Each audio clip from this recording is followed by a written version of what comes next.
Well, this is the classic question about suffering. God allows suffering in the world because he wants us to be moral beings. And moral beings can only be moral beings if they are able to make free moral choices. What these people try and say is, why didn't God come down in it personally? Yeah. But we all know that's not possible. Yeah? What you're trying to come across is that the reason why God didn't do it because the people never had God in their hearts. Yes. And what I'm also trying to say I think he's trying to tell you that you can't have objective morals without God. I agree. I don't agree. Right. We'll come to that. So what I'm also trying to say is that there is a hubris and a pride amongst our community. A hubris and a pride that doesn't want to face up to the fact that we are actually part of our own problem.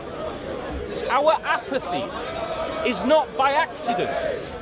The fact that the vast majority of our own community have no care for what's happening in the political world and just think it's all a load of bollocks, they're all the same politicians, I'm not fucking voting. I come from a working class community. I know the kind of things that we say to ourselves.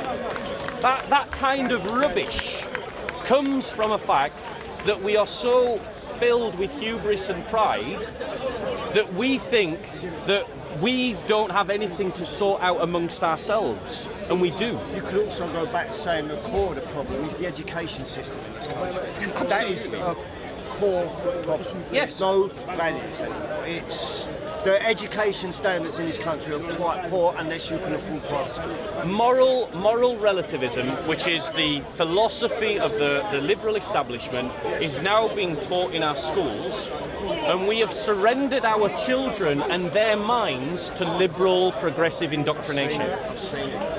And until we stop cooperating with the state, establish private schools, yeah? Send your children to Christian schools, yeah?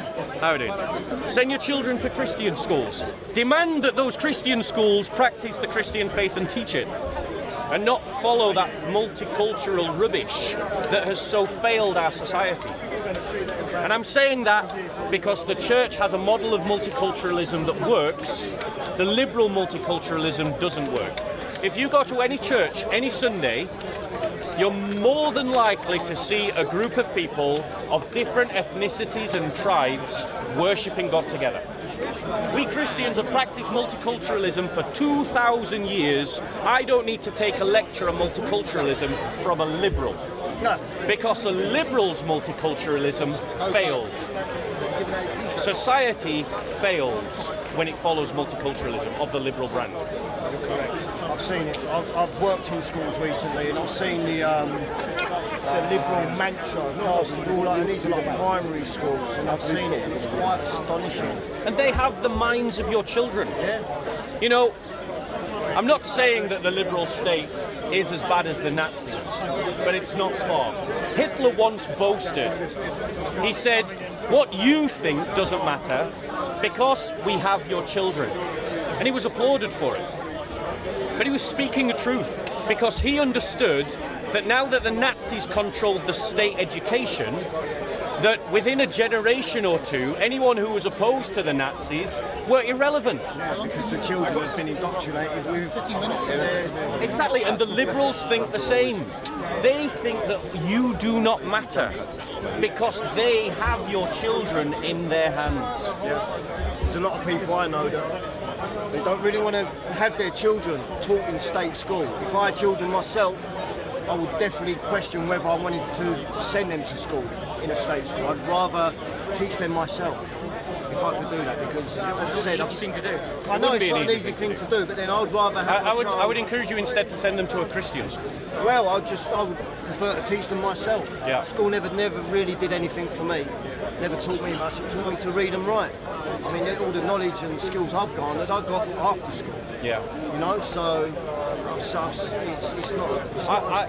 I think that the only way that any project against the establishment can work is if it is rooted in a culture that predates the establishment agenda.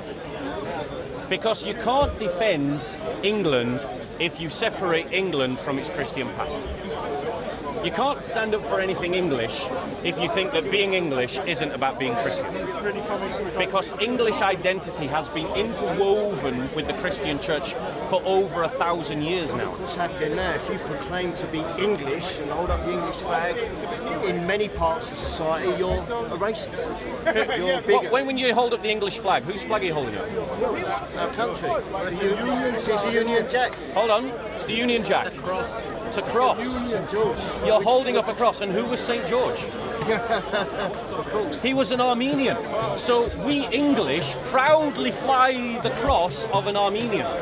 That's my point, is that being Christian and the English being Christian actually opens our horizons to the world, because what it does is it links us to a global movement called the church. The English took as their patron saint an Armenian, not an Englishman, and they did it with pride. For England and... No, for England and St. George was the battle cry. That was the battle cry of the English. For England, our nation, and the Armenian saint, who is the patron of our nation. So being a Christian is about being interwoven into a global community called the church. It means that it's not about ethnicity.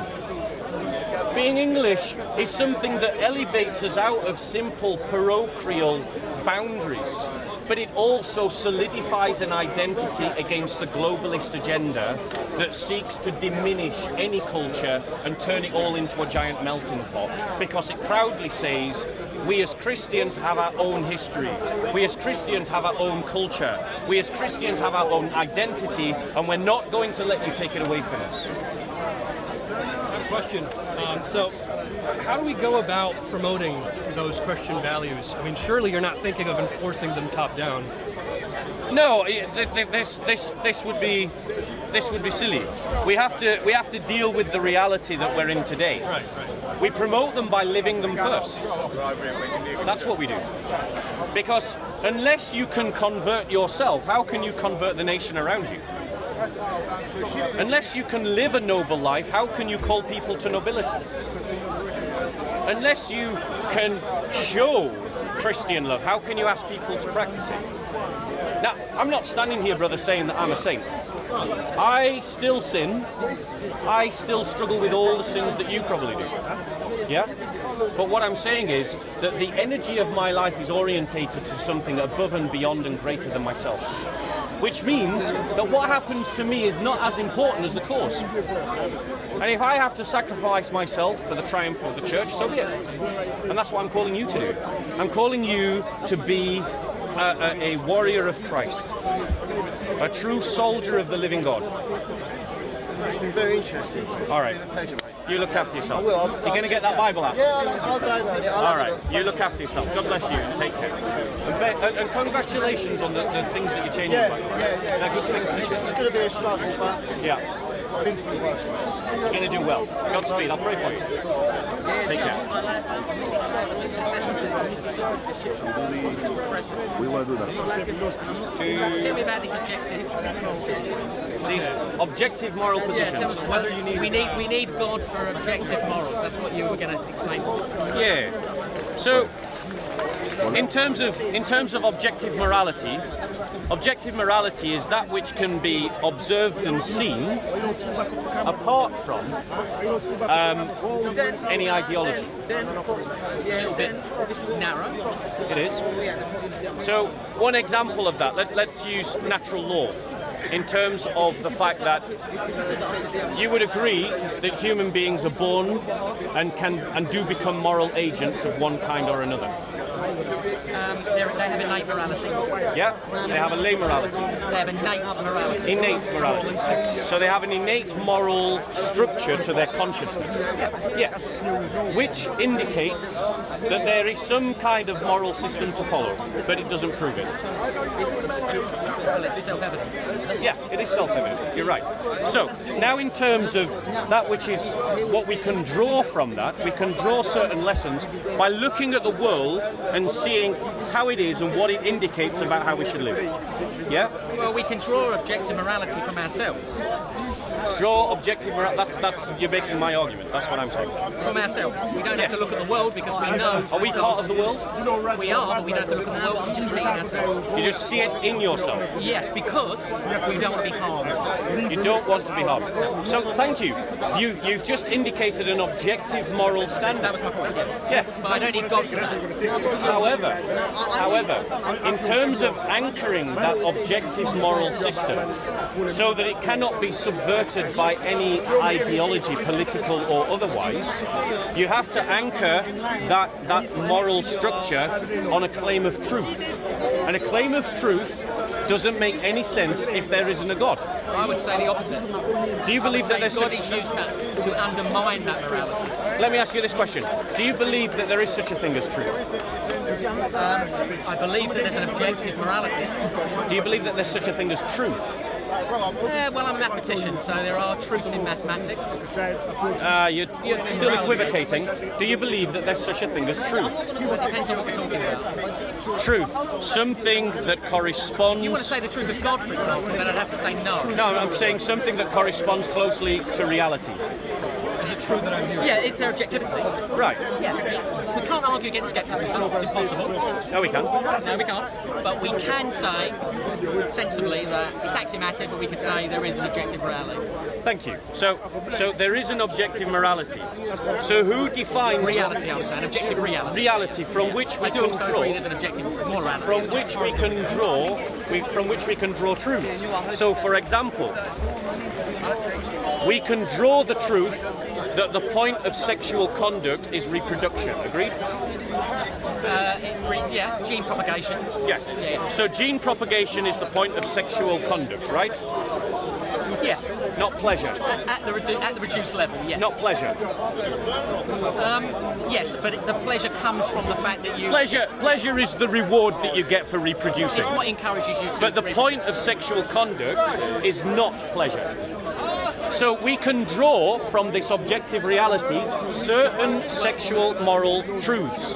Yeah, but there's a little bit of a jump, because for most people at their conscious level, the purpose of sex is for pleasure. Because of a political ideology that has told them so. No, not because of any grounding in truth. No, because it's intrinsic to human beings to feel pleasure when they have sex. The license to pursue pleasure is a cultural, political agenda that was born in the 1960s into our modern culture. Before that, are you suggesting that cavemen didn't derive pleasure from sex? Of course they did. I'm not saying they didn't. So it was always there. No. 1960s. No, you're conflating things now. What I'm saying is that we can draw from the reality that sex is about reproduction. Scientifically, yeah. Yes. That therefore the point of sex is not primarily pleasure, but that is a secondary accident to the incident of reproduction. I disagree. Okay. You disagree, however, you're arguing against what is obvious. No, I'm not. You're arguing against an objective I'm reality. saying they're two separate things. There is reproduction and there's pleasure. And this, ladies and gentlemen, is how political narrative distorts our perception of reality. We've already agreed that cavemen had that experience before this politics. No. What you're doing. Do animals have pleasure? What you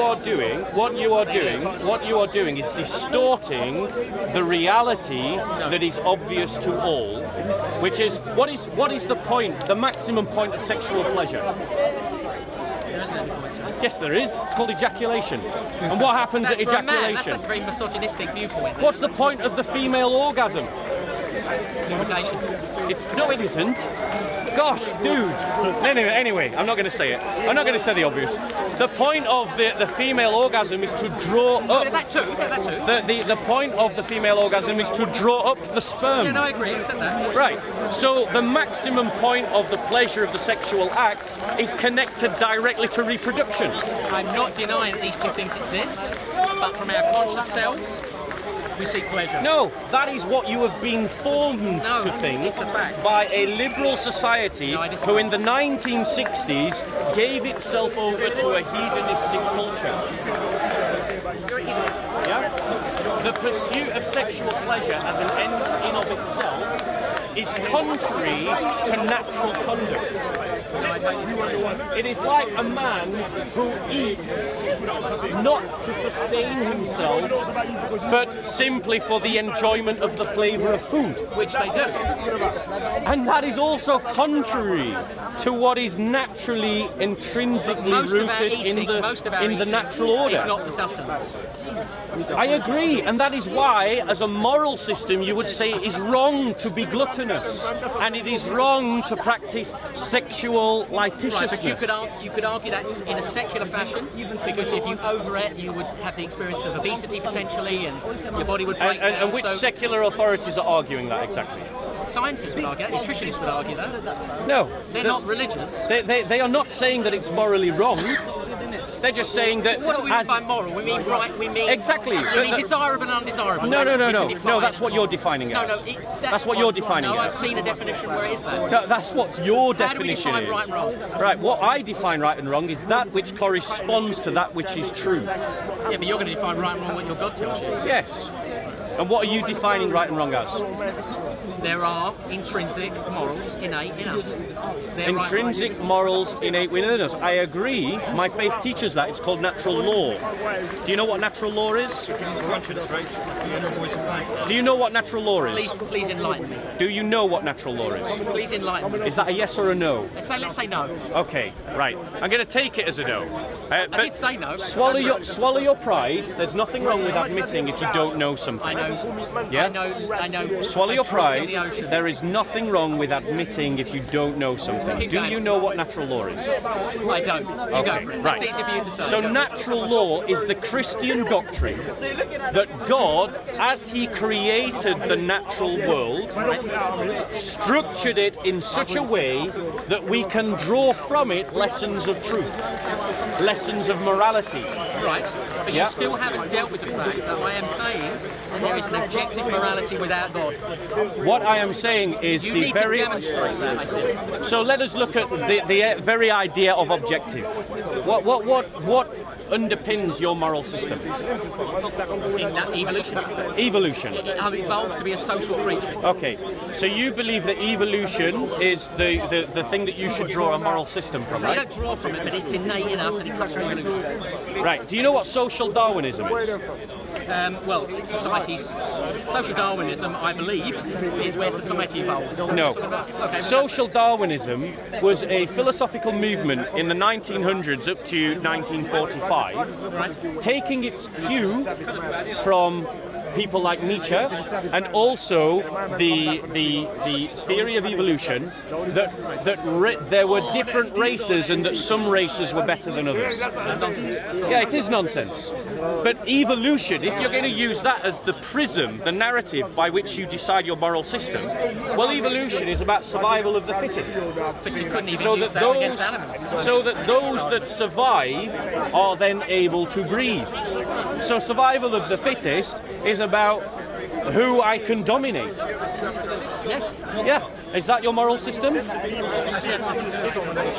what? Evolution doesn't have totally everything to do with domination. No, there are examples of those that can acclimatise to What Bob's saying is more suitably than other organisms. we could Those are derive the from ones that. that survive longer, and therefore pass their procreate. But the theory of evolution, if we used it as a narrative, a prism by which to construct a moral narrative, would mean that we need to make all the earth bent solely around our own survival. Yes, but it would break the objective morality of the fact that human And that beings is not don't what my like faith being teaches. harmed. What? It would break the objective morality of the fact that human beings don't like being harmed. This objective So morality. when we were dominating others, we are harming others. This objective morality that you're indicating to is exactly. I agree with you. It is a fact. And so what it shows us is that there are objective moral truths in nature that we can draw from to understand what is morally right and morally wrong. So where does God come in? Right. So where does God come in? For me, God is the one, the author of all creation. Yeah, you are saying that there is no moral order. You're saying that there is no God, right? So what you really want to debate is whether God exists. I'm a soft atheist. I'm not saying that. So what it seems to be saying, what you seem to suggest is you want to argue that God doesn't exist. No. Right. I have the default position. God doesn't exist until you compel me. But there is such a thing as truth. Well, it's contextual, but Yeah. Contextual to Whatever we're discussing. contextual. That's so vague. I don't actually understand what you're communicating. It's very difficult to detail. But I mean, mathematics, as I said, which is my subject, So what's to has stop? issues around context. Here's why we need God to underpin objective morality. We don't. We do, No, we because now we have a disagreement between us.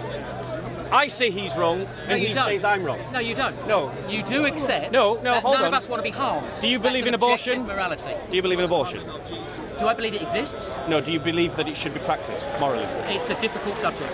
And that's not an answer to the I question. cannot give you that Are answer. you There is- undecided? No, Are you it's undecided? a contextual problem. Are you undecided on it? No, I'm not undecided. It's So, a contextual are you? problem. Do you agree with it or disagree with the practice of abortion? I cannot give you a definite answer on that Why are you vague? because I cannot give you. It's Have a you come complicated. to a moral conclusion on the question of abortion? No, You haven't. no. So it's still up in the Because air it's for you. contextual. Still up. Fair enough. That's fine. If you haven't come to a moral conclusion, but what we have is two truth claims, and I believe two moral systems. You have indicated that you want to base your moral system on evolution. I believe it should be based on revelation. We disagree. This is why you need God, because God allows you to have a common narrative. What we don't have at this moment is if we have no objective truth to measure moral systems by, all we have is a competition. A competition in which the one who is stronger wins. But Bob, there's a problem there. Go on. You're talking about your God. Yes. What happens when we deal with the 300 gods and they've all got their different moral positions? I know. How do, It's a good. how do we deal with that? Absolutely. So you deal with it by measuring truth by that which corresponds closest to reality. That's mine. So you say that's yours. You say you say that you simply should live a life in which you don't hurt others, right?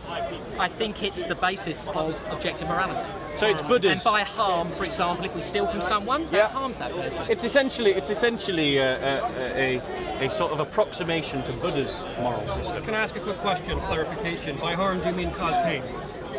Yes, but it could be mental pain, anguish, Yeah. So in terms Pleasure of and pain, utilitarianism. yeah. So in and terms. seeking pleasure would be the extra thing there, right? From a utilitarian. But who happiness. defines what is pleasure? Because your pleasure may be another person's pain. Right, but then I can't violate that. I can't harm that person. So, That means that you should probably I mean, not. utilitarianism talks about seeking pleasure. So, don't talk so about you actually, should probably. So if you were to actually practice this principle, Right. yeah, there'd be very little that you could actually do. Well, you could raise because psychopathy, for example. Everything that we do causes someone pain. Your purchase of that bag, your purchase of that watch, your purchase of those trainers will be connected to a social system that is built intrinsically on injustice. Yes. So seeking not to do harm is insufficient. Christ gives you a better moral example. He says to love, because love is proactive. It isn't simply seeking to avoid harming others, it is actually to seek what is best for them. No, let me just deal with this point. So here we have two moral systems being proposed. One by the atheist, who says avoid evil, avoid hurting other people. No, I'm not saying One that. by I'm no, saying that is what you say. intrinsic. That's That is what you intrinsic say. to us. What I have said is that Christ gives a better moral example. Love your neighbor as you love yourself. So that means the good that you want for yourself, you should pursue for those around you. So one is simply about avoiding hurting others, and the other is about pursuing what is best for other people. Now, which of these two moral systems will produce the most good? You asking that question? Yeah. I have no idea. You have no idea. That's correct. I'm confident that it's Christ. I'm not confident either. Because no charity was ever set up because they simply were trying to avoid The hurting problem people. with religion is that it can be subverted. No, hold we on. see that constantly. Hold- So I'm undecided. on No, I'm not. Linguistically, you shouldn't start with a sentence which the problem is. that. Oh yeah, we had that Yeah. earlier. Yeah. So the point that I'm making to you, no charity has ever been set up because someone said, I know, I want to avoid hurting people, so I'll set up a charity. No, charities get set up because people think, shit, there are some homeless people on the street and no one is looking after them, so I will do something about it. Yeah, but doesn't have to be a Christian thing. You can extrapolate the morals and the ethics they're being harmed. from a doctrine and Yes. use that. And I don't have to be a Christian And that to is do the that. liberal project for the last 300 years, and it has failed. But I can do that on an individual level. That is entirely what the Enlightenment project is. The I'm talking Enlightenment. about myself. I know you are. I can extrapolate the I morals know and you are, ethics, and all you're I can doing- live my life in the same And way all that you can. are doing is repeating a narrative that our society has bestowed to you from the I'm an Enlightenment. individual and I'm No, living then- my life on the moral compass that I set myself. So you need to. That is exactly what society has taught So you to unless do. I follow your book, I'm not going to be as moral as you. I am saying to you. That's what you're saying. That is exactly what I'm saying. Early man That is exactly what I'm formed society. Early man Because formed hold on, society. let me address this brother's point. Because the fact is, what you are echoing is exactly what our society has been trying to do for 300 years, to extract the moral system of Christianity from the Christian doctrines that underpinned it. And what has that resulted in? It has resulted in the very undermining of a concept of truth upon which the basis of the rule of law is established. And the reason why we see the rule of law being undermined in our country is because our country has separated the concept of right and wrong from the concept of truth, which means that truth is simply what you make it. Well, that works for you as an individual, but what happens when the establishment decide the truth is what they make it?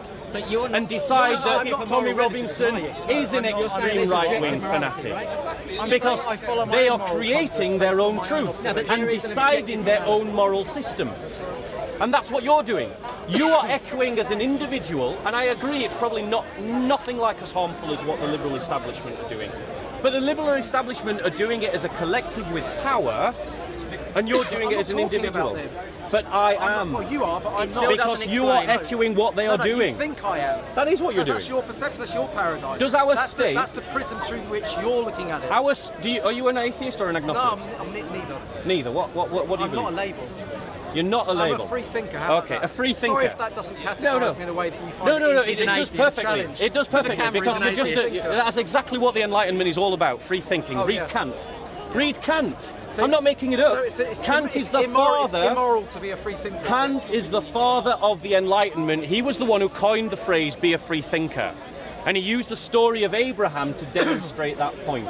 So yes, you so because are. one person said it means that he has the What I'm total saying is, monopoly you're on it. using terms and you're ignorant of where they've come from. You're using an ideology and you're ignorant of where it has come from.